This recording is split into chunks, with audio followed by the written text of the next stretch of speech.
మీరు SBI bank account open చేసిన తర్వాత ఎస్బీఐ పాస్బుక్లో మీ పేరు కానీ ఇంటి పేరు కానీ లేదా అడ్రస్ అనేది తప్పుగా ఉందా? ఈ విధంగా తప్పుగా ఉన్నట్లయితే దాన్ని ఏ విధంగా కరెక్ట్ చేసుకోవాలి అనే టాపిక్ గురించి అయితే ఈ వీడియోలో డిస్కస్ చేద్దాం. అదేవిధంగా మ్యారీడ్ అయిన లేడీస్ కూడా వాళ్ళ యొక్క పేరెంట్స్ ఇంటి పేరు నుంచి భర్త యొక్క ఇంటి పేరుకి మరియు పేరెంట్స్ యొక్క అడ్రస్ నుంచి భర్త యొక్క అడ్రస్కి ఈ విధంగా చేంజ్ చేసుకోవాలనేది కూడా ఈ వీడియోలో అయితే డిస్కస్ చేద్దాం. దీనికోసం మీరు చేయాల్సిందల్లా వీడియోని స్కిప్ చేయకుండా చూడడమే. ఈ విధంగా స్కిప్ చేయకుండా చూస్తేనే మీకు కరెక్ట్గా అయితే అర్థమవుతుంది అనమాట. ఓకే, ఈ విధంగా మీరు అప్డేట్ చేయాలనుకుంటే మీ యొక్క ఆధార్ కార్డ్ ప్రకారం అయితే బ్యాంక్ అకౌంట్లో అప్డేట్ అనేది అవుతుందన్నమాట. ఒకవేళ ఆధార్ కార్డులో మీకు పేరు కానీ అడ్రస్ కానీ తప్పుగా ఉన్నట్లయితే ముందు మీరు ఆధార్ కార్డులో అయితే డీటెయిల్స్ అనేటివి అప్డేట్ చేసి ఉండాలి. అంటే నేమ్ కానీ అడ్రస్ అనేటివి కొత్తగా అయితే అప్డేట్ చేసి ఉండాలి. ఇలా అప్డేట్ చేసి ఉంటేనే యాజ్ పర్ ఆధార్ ప్రకారం అయితే మీకు బ్యాంక్ అకౌంట్లో పాస్బుక్లో మీరు ఏ విధంగా అప్డేట్ చేయాలనుకుంటున్నారో ఆ విధంగా అయితే మీకు పాస్బుక్లో చూపించడం అయితే జరుగుతుంది. ఈ విధంగా మీరు అకౌంట్ పాస్బుక్లో డీటెయిల్స్ అనేటివి అప్డేట్ చేయాలనుకుంటే ముందుగా మీరైతే బ్రాంచ్కి వెళ్ళాల్సి ఉంటుంది అనమాట. బ్యాంక్కి వెళ్ళిన తర్వాత కస్టమర్ రిక్వెస్ట్ ఫామ్ అనేది అయితే ఒక ఫామ్ అయితే ఉంటుంది. దాన్ని ఫిలప్ చేసి దాంతోపాటు ఆధార్ కార్డ్ జిరాక్స్ అనేది అటాచ్ చేసి మీ యొక్క బ్యాంక్ మేనేజర్కి అయితే మీరు సబ్మిట్ చేసినట్లయితే మీకు వితిన్ ఫ్యూ మినిట్స్లో డీటెయిల్స్ అనేటివి అప్డేట్ చేసి కొత్త పాస్బుక్ అయితే ఇవ్వడం అయితే జరుగుతుంది. ఈ విధంగా మీరు అకౌంట్ పాస్బుక్లో డీటెయిల్స్ అనేటివి అప్డేట్ చేయాలనుకుంటే ముందుగా మీరైతే బ్రాంచ్కి వెళ్ళాల్సి ఉంటుంది అనమాట.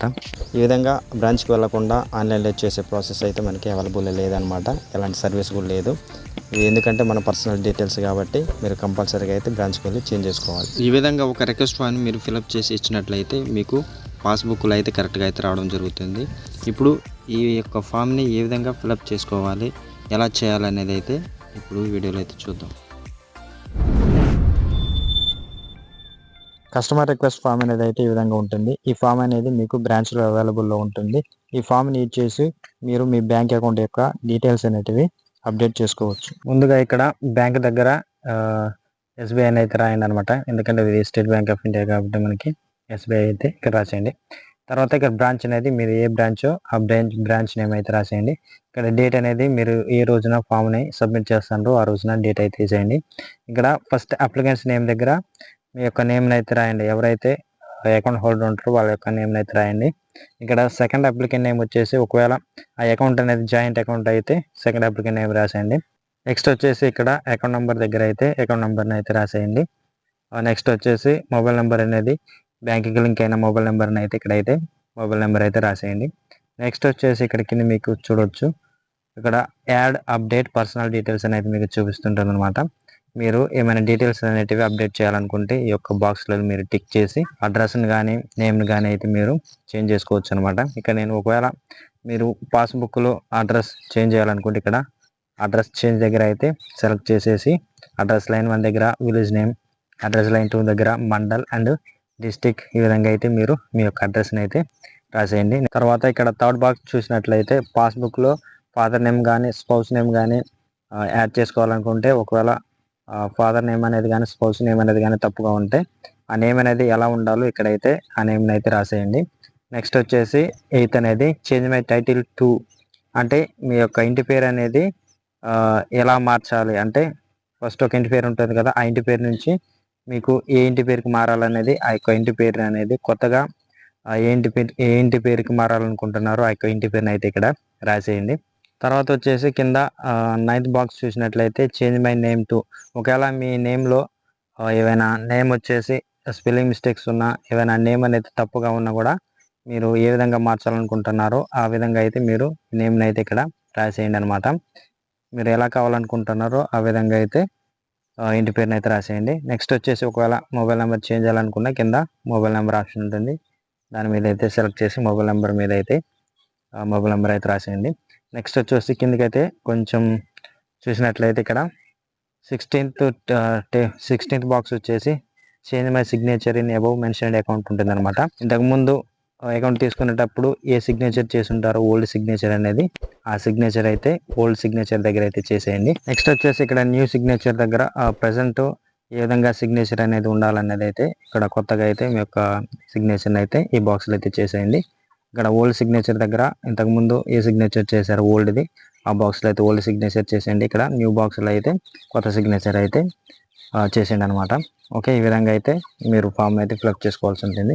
తర్వాత మీరు ఫామ్ అనేది నెక్స్ట్ పేజ్కి అయితే ఓపెన్ చేసాను అనమాట. ఈ ఫామ్ అనేది 2 పేజెస్ ఉంటుంది. నెక్స్ట్ పేజ్లో మీరు ఈ విధంగా చూసినట్లయితే ఈ విధంగా అయితే మీకు ఉంటుంది. మీకు ఇందులో ఏం అవసరం అవుతాయో అవే ఆప్షన్స్ అయితే మీకైతే ఇక్కడ చూపిస్తాను అనమాట. ఓకే, ఫస్ట్ పేజ్లో ఆ డీటెయిల్స్ అనేటివి మీరు అప్డేట్ చేసిన తర్వాత రాసిన తర్వాత లాస్ట్లో ఈ పేజ్లో అయితే మీకు ఫస్ట్ అకౌంట్ హోల్డర్ అనే బాక్స్ చూపిస్తుంది అనమాట.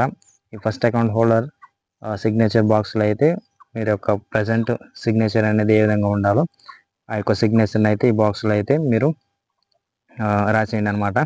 ఇక్కడ మీకు బాక్స్ చూపిస్తుంది అనమాట. మీరు ఇంతవరకు ఎన్ని అప్డేట్ చేశారు అంటే ఎన్ని డీటెయిల్స్ అనేవి అప్డేట్ చేశారు ఒకసారి ఫస్ట్ నుంచి కౌంట్ చేసుకున్నాను అనమాట. మీరు బాక్స్లలో టిక్ చేసి ఉంటారు కదా, ఆ బాక్స్ అనేటివి ఎన్ని ఉన్నాయి అనేటివి అయితే మీరు కౌంట్ చేసుకోండి. కౌంట్ చేసుకున్న తర్వాత మీరు లాస్ట్ సెకండ్ పేజ్లో వచ్చేసి అవి ఎన్ని అప్డేట్స్ ఉన్నాయి అనేది అయితే మీరు కౌంట్ చేసి ఈ బాక్స్లో అయితే అన్ని నెంబర్స్ అయితే ఇక్కడ అయితే వేసేయండి అనమాట. ఓకే, ఈ విధంగా ఆ బాక్సెస్లో వేసిన తర్వాత ఇక్కడ ఫస్ట్ అకౌంట్ హోల్డర్ నేమ్ దగ్గర అయితే మీ నేమ్ అనేది సిగ్నేచర్ అనేది ఏ విధంగా ఉంటుందో ఆ విధంగా అయితే కొత్తగా ఉన్నది ఆ సిగ్నేచర్ని అయితే ఈ బాక్స్లో అయితే రాసేయండి. ఈ విధంగా ఫామ్ ఫిలప్ చేసిన తర్వాత ఈ ఫామ్తో పాటు old Aadhaar card and new Aadhaar card అంటే కొత్తగా అప్డేట్ చేసిన ఆధార్ కార్డ్ని అయితే బ్యాంక్కి అయితే తీసుకెళ్లాల్సి ఉంటుంది. అదేవిధంగా Aadhaar card old xerox and new జిరాక్స్ని అయితే ఈ ఫామ్తో పాటు అటాచ్ చేసి అయితే మీరు బ్యాంకులో అయితే సబ్మిట్ చేయాల్సి ఉంటుంది. అదేవిధంగా old Aadhaar card and new Aadhaar card అనేది ఒరిజినల్ కూడా తీసుకెళ్లాలన్నమాట. ఎందుకంటే మేనేజర్ అనేది ఈ యొక్క ఐడెంటిఫికేషన్ అయితే వెరిఫికేషన్ చేయడం జరుగుతుంది. ఓల్డ్ దానికి న్యూ దానికి మీరు అడ్రస్ కానీ ఏదైనా అప్డేట్ చేయాలనుకుంటే పాత ఆధార్ కార్డు ఎలా ఉన్నది కొత్తగా ఎలా ఉన్నది అనేది అయితే మీరు చూసి అయితే అప్డేట్ అయితే చేయడం జరుగుతుంది. కాబట్టి 2 ఆధార్ కార్డ్స్ అనేటివి ఓల్డ్ న్యూది అయితే తీసుకెళ్లాల్సి ఉంటుంది. దీంతో పాటు అటాచ్ చేసి ఆధార్ కార్డు ఇచ్చినట్లయితే వితిన్ 10 మినిట్స్లో మీరు ఏ విధంగా అప్డేట్ చేసి ఉంటారో ఆ విధంగా అయితే మీ యొక్క అకౌంట్ పాస్బుక్ అనేది అయితే ప్రింట్అవుట్ ఇవ్వడం అయితే జరుగుతుంది. ఓకే, ఈ విధంగా అయితే మీరు బ్యాంక్ యొక్క పాస్బుక్ డీటెయిల్స్ని అయితే కొత్తగా అయితే అప్డేట్ చేసుకోవచ్చు అనమాట. ఓకే, వీడియో అయితే నచ్చింది అనుకుంటాను. వీడియో నచ్చితే మాత్రం లైక్ చేయండి. మన ఛానల్లో ఇలాంటి ఎస్బీ బ్యాంక్ గురించి అయితే మరిన్ని వీడియోస్ అయితే రావడం జరుగుతుంది. కాబట్టి మీరు సబ్స్క్రైబ్ చేసి నన్ను అయితే సపోర్ట్ చేయండి.